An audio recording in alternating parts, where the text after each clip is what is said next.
ಪತ್ರಿಕಾ ಸನ್ಮಿತ್ರರನ್ನ ಭೇಟಿ ಮಾಡುವ ಕಾರ್ಯಕ್ರಮ ನಾನಿವತ್ತು ಇಟ್ಕೊಂಡಿಲ್ಲ. ನಾನು ತುಂಬಾ ದಿನ ಆಗಿತ್ತು ಪಕ್ಷದ ಕಚೇರಿಗೆ ಬರೋಣ ಅಂತ ಹೇಳಿ ತಿಪ್ಪೇಸ್ವಾಮಿ ಅವರಿಗೆ ಫೋನ್ ಮಾಡಿದ್ದೆ. ಪಕ್ಷದ ಸಾಮಾನ್ಯವಾಗಿ ಇತ್ತೀಚೆಗೆ ಪಕ್ಷದಲ್ಲಿ ಹೆಚ್ಚು ಚಟುವಟಿಕೆ ಇರೋದ್ರಿಂದ ತುಂಬ ಜನ ನಮ್ಮ ಪಕ್ಷದ ಮುಖಂಡಗಳು ಬೆಂಗಳೂರಿನವರು ಬಂದಿದ್ದಾರೆ, ಹೊರಗಡೆಯವರು ಬಂದಿದ್ದಾರೆ. ನೋಡಿದೆ ನಾನು ಇವತ್ತು ಯಾವುದೇ ವಿಷಯ ಪ್ರಸ್ತಾಪ ಮಾಡಲಿಕ್ಕೆ ನಿಮ್ಮನ್ನ ಬಳಕೆ ಮಾಡ್ಕೊಳ್ಳೋದಿಲ್ಲ. ಇವತ್ತು 22ನೇ ತಾರೀಕು ಬಿಜಾಪುರದಲ್ಲಿ ಕಾರ್ಯಕ್ರಮ ಇದೆ. ಆ ಕಾರ್ಯಕ್ರಮಕ್ಕೆ ಈಗಾಗಲೇ ನಿಖಿಲ್ ಕುಮಾರಸ್ವಾಮಿ ಅವರು, ನಮ್ಮ ಪಕ್ಷದ ಮಾಜಿ ಮಂತ್ರಿಗಳು, ರಾಯಚೂರಿನ ನಾಡಗೌಡರು ಹೋಗಿರ್ಬೇಕಲ್ಲ, ನೀವು ಹೋಗಿದ್ದ ಕೃಷ್ಣಾರೆಡ್ಡಿಯವರು ಹೋಗಿ ಅಲ್ಲಿ 22ನೇ ತಾರೀಕು ಕಾರ್ಯಕ್ರಮಕ್ಕೆ ಪೂರ್ವ ಸಿದ್ಧತೆಗಳನ್ನು ಮಾಡೋ ಉದ್ದೇಶದಿಂದ ಹೋಗಿದ್ದಾರೆ. ಅದರಿಂದ ಅವತ್ತು ಅಲ್ಲಿ ಆ ಕಾರ್ಯಕ್ರಮದಲ್ಲಿ ನನ್ನ ಅಲ್ಲಿಯ ನಮ್ಮ ಮುಖಂಡರುಗಳು ನೀವು ಬರಬೇಕು ಅಂತ ಹೇಳಿದರು. ಕುಮಾರಸ್ವಾಮಿಯವರು ಹೇಳಿದ್ದಾರೆ. ನಾನು ಕುಮಾರಸ್ವಾಮಿಯವರು ನಾವೆಲ್ಲ ಬಹುಶಃ ಹೆಲಿಕಾಪ್ಟರ್ಗೆ ಹೋಗ್ತೀವಿ ಅಂತ ಕಾಣುತ್ತೆ. ಅಲ್ಲಿ ಏನಿದ್ರು ಅವತ್ತು ನಮ್ಮ ರಾಜ್ಯದ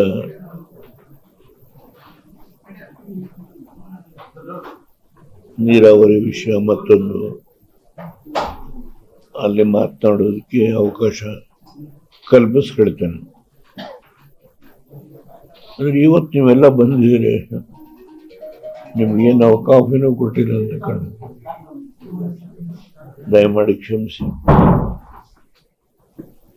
ನಾನು ಡೆಲ್ಲಿಗೆ ಹೋಗೋದಕ್ಕಿಂತ ಮುಂಚೆ ನಿಮ್ಮನ್ನ ಒಂದ್ಸಾರಿ ಭೇಟಿ ಮಾಡ್ತೀನಿ. ಬಹುಶಃ ಇದೇ ಕೊನೆ ನಮ್ಮ ಲೋಕಸಭೆಯಲ್ಲಿ ರಾಜ್ಯಸಭೆ ಅಧಿವೇಶನ ಕೊನೆ. ಅಲ್ಲಿ ಏನು ವಿಷಯ ಪ್ರಸ್ತಾಪ ಮಾಡಬೇಕು ಅನ್ನೋದ್ರ ಬಗ್ಗೆ ಯೋಚನೆ ಮಾಡ್ತಾ ಇದ್ದೇನೆ. ನಿಮ್ಮ ಮುಂದೆ ಅವತ್ತು ಕೆಲವು ವಿಷಯ ಪ್ರಸ್ತಾಪ ಮಾಡಿ. ಜೂನ್ಗೆ ತಮ್ಮ ರಾಜ್ಯಸಭಾ ಅವಧಿ ಕೊನೆ ಜೂನ್ಗೆ ಮುಗಿಯುತ್ತೆ. ಸೆಷನ್ ಎಂಡ್ ಆಗೋದು ಏಪ್ರಿಲ್ 30ಕ್ಕೆ. ಸಂಬಳ TAD ಸೆಷನ್ ಎಂಡ್ ಆಗೋದು ಇಲ್ಲ ಏಪ್ರಿಲ್ನಲ್ಲಿ. ಆದ್ರಿಂದ ನಾನು ನಿಮ್ಮನ್ನ ಪದೇ ಪದೇ ಮೀಟ್ ಮಾಡ್ತೀನಿ. ಇನ್ನು ಸದ್ಯಕ್ಕೇನು ನಿಮ್ಮಿಂದ ದೂರ ಹೋಗಲ್ಲ. ನನ್ನ ರಾಜ್ಯಸಭಾ ಅವಧಿ ಮುಗಿದ್ರೂ ನಿಮ್ಮನ್ನ ಭೇಟಿ ಮಾಡುವಂತ ಸನ್ನಿವೇಶಗಳು ಹಲವಾರು ಬರುತ್ತೆ. ಆ ಸಂದರ್ಭದಲ್ಲಿ ಹಲವಾರು ವಿಷಯ ಮಾತಾಡುವಂತ ಸನ್ನಿವೇಶ ಬರುತ್ತೆ. ಇವತ್ತು ನಾನು ಒಂದೇ ಒಂದು ನಮ್ಮ ತಿಪ್ಪೇಸ್ವಾಮಿಯವರು ಬೆಂಗಳೂರು 5 ಭಾಗಗಳಾಗಿ ಕಾರ್ಪೊರೇಷನ್ ಅನ್ನ ವಿಂಗಡಣೆ ಮಾಡಿದ್ದಾರೆ ಘನ ಸರ್ಕಾರದವರು. ಅದ್ರ ಬಗ್ಗೆ ನಾವೇನು ಮಾಡಬೇಕು ಅನ್ನೋದ್ರ ಬಗ್ಗೆ ಕೆಲವು ತಿಪ್ಪೇಸ್ವಾಮಿಯವರು ಸಲಹೆ ಕೊಟ್ಟಿದ್ದಾರೆ. ಆ ವಿಷಯದಲ್ಲಿ ಒಂದು ಚರ್ಚೆ ಮಾಡಿ ನಿರ್ಣಯ ತೆಗೆದುಕೊಳ್ಳೋದು ಅಂಥೇಳಿ ಬಂದಿದ್ದೇನೆ. ನಾನಿನ್ನೂ ಈಗ ತಾನೇ ಇಲ್ಲಿಗೆ ಎಂಟರ್ ಆಗಿದ್ದೇನೆ. ಆದ್ದರಿಂದ ಸಾಯಂಕಾಲ ಕುಮಾರಸ್ವಾಮಿಯವರು ಬರ್ತಾರೆ, ನಿಖಿಲ್ ಕುಮಾರಸ್ವಾಮಿಯವರು ಇರ್ತಾರೆ. ನಾವೇನು ಮಾಡಬೇಕು ಅಂತ ಹೇಳಿ ಅಂತಿಮವಾಗಿ ತೀರ್ಮಾನ ತಗೊಂಡು, ಯಾಕೆಂದರೆ ನಾವು NDAನಲ್ಲಿದ್ದೀವಿ. ಇಲ್ಲಿ ಕಾರ್ಪೊರೇಷನ್ನು, ಜಿಲ್ಲಾ ಪಂಚಾಯತಿ, ತಾಲೂಕ್ ಪಂಚಾಯತಿ ಚುನಾವಣೆ ನಾವು NDA ಜೊತೆಲೇ ಹೋಗಬೇಕು ಅನ್ನೋದು ನಮ್ಮ ಆಕಾಂಕ್ಷೆ. ಇದರಲ್ಲಿ ಯಾವುದೇ ವ್ಯತ್ಯಾಸ ಇಲ್ಲ. ಆದರೆ ಅಂತಿಮವಾಗಿ ಒಂದು ನಿರ್ಣಯ, ಅದು ರಾಷ್ಟ್ರೀಯ ಪಕ್ಷ, ನಮ್ಮದೊಂದು ಪ್ರಾದೇಶಿಕ ಪಕ್ಷ. ಅದರಿಂದ ಅವರು ಏನು ನಿರ್ಣಯ ತೆಗೆದುಕೊಳ್ತಾರೋ ಅದರಲ್ಲಿ ಅವರು ಯಾವ ಭಾವನೆ ವ್ಯಕ್ತಪಡಿಸ್ತಾರೆ ಅನ್ನೋದ್ರ ಮೇಲೆ ನಾವು ಮುಂದಕ್ಕೆ ಹೆಜ್ಜೆ ಇಡ್ತೇವೆ. ಅದು ಲೋಕಲ್ ಬಾಡಿ ಎಲೆಕ್ಷನ್ದು. ಪಾರ್ಲಿಮೆಂಟು ಮತ್ತು ಅಸೆಂಬ್ಲಿ ಎಲೆಕ್ಷನ್ನು ನಾವು NDA ಜೊತೆಲೇ ಹೋಗ್ತೇವೆ. ಈ local body election, corporation 270 seat ಇರ್ಬೋದು, ಹಂಚೋದು ಸ್ವಲ್ಪ ಕಷ್ಟ ಆಗ್ಬೋದು. ಆದರೆ ಪ್ರಯತ್ನ ಮಾಡ್ತಾರೆ ತಿಪ್ಪೇಸ್ವಾಮಿಯವರು, ನಮ್ಮ ಸ್ನೇಹಿತರಲ್ಲಿ ಸೇರಿ, ನಿಖಿಲ್ ಕುಮಾರಸ್ವಾಮಿಯವರು, ನಮ್ಮ ಬಾಬು ಅವರು, ವಿರೋಧ ಪಕ್ಷದ ನಾಯಕರು, ತಿಪ್ಪೇಸ್ವಾಮಿಯವರು ಜೊತೆಗೆ ಬಾಕಿ ಸ್ನೇಹಿತರಲ್ಲಿ ಇದ್ದಾರೆ. ನಮ್ಮ ಶೆಟ್ಟರ್ ಇದ್ದಾರೆ, ನಮ್ಮ ಜವರೇಗೌಡರಿದ್ದಾರೆ, ರಮೇಶ್ ಗೌಡ, ತಿಮ್ಮೇಗೌಡರಿದ್ದಾರೆ, ಆಮೇಲೆ ಕೃಷ್ಣ ಅಂತ ಹೇಳಿ ನಮ್ಮ ಈ ಕೃಷ್ಣಪ್ಪನವರು ಇದ್ದಾರೆ. ಇದರ ಕೂತ್ಕೊಂಡು ಚರ್ಚೆ ಮಾಡಿದ್ವಿ. ಅದರಿಂದ ಇವತ್ತಿಷ್ಟೇ ನಿಮ್ಮ ಮುಂದೆ ಹೇಳೋದು. ಕುಮಾರಸ್ವಾಮಿ ಅವರು ಬಂದ್ಮೇಲೆ ಒಂದು ಫೈನಲ್ ಶೇಪ್ ತಗೊಳುತ್ತೆ.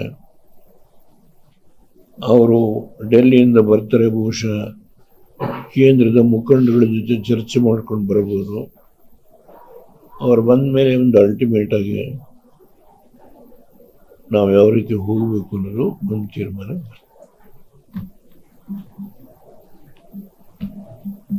ಸರ್, ಸಿಎಂ ಒಂದು ಪ್ರೆಸ್ ಸ್ಟೇಟ್ಮೆಂಟ್ ರಿಲೀಸ್ ಮಾಡಿದ್ರು ಸರ್ ನಿನ್ನೆ.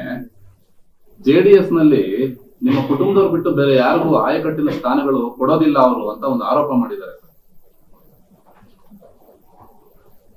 ಅದು ರಿಯಾಕ್ಟ್ ಮಾಡೋದ ಅವಶ್ಯಕತೆ ಇಲ್ಲ.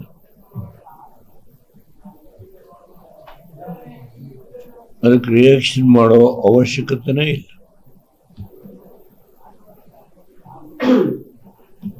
ರಾಜ್ಯದಲ್ಲಿ ಉದ್ಯೋಗ ಆಕಾಂಕ್ಷಿಗಳು ಪ್ರತಿಭಟನೆ ಮಾಡ್ತಿದ್ದಾರೆ.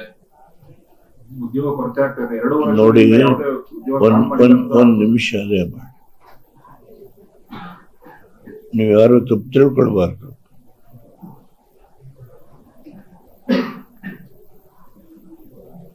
ಈ ಪಕ್ಷ ನಡೆದು ಬಂದ ದಾರಿ ಜನತಾ ಪಾರ್ಟಿಯಿಂದ ಹಿಡಿದು ಜಾತ್ಯತೀತ ಜನತಾದಳ ಆಗಿದೆ. ಇದ್ರ ಬಗ್ಗೆ ವಿಶ್ಲೇಷಣೆ ಮಾಡೋದು ಬಹಳ ಕಷ್ಟ. ಅಂತ ಸನ್ನಿವೇಶ ಬಿದ್ದರೆ ನನಗೆ ಪ್ರತಿಯೊಂದು ಜ್ಞಾಪಕ ಶಕ್ತಿ ಇದೆ. ಆ ಸನ್ನಿವೇಶ ಬಂದಾಗ ನಾನೇ ಎಲ್ಲ ವಿಷಯ ಹೇಳಿದೆ. ಈಗ ಸದ್ಯಕ್ಕೆ ಯಾವುದು ಬೇಡ. ಬಂದಿದ್ರಿ, ನಾನು ತುಂಬಾ ಆಭಾರಿಯಾಗಿದ್ದೇನೆ. ನಮಸ್ಕಾರ.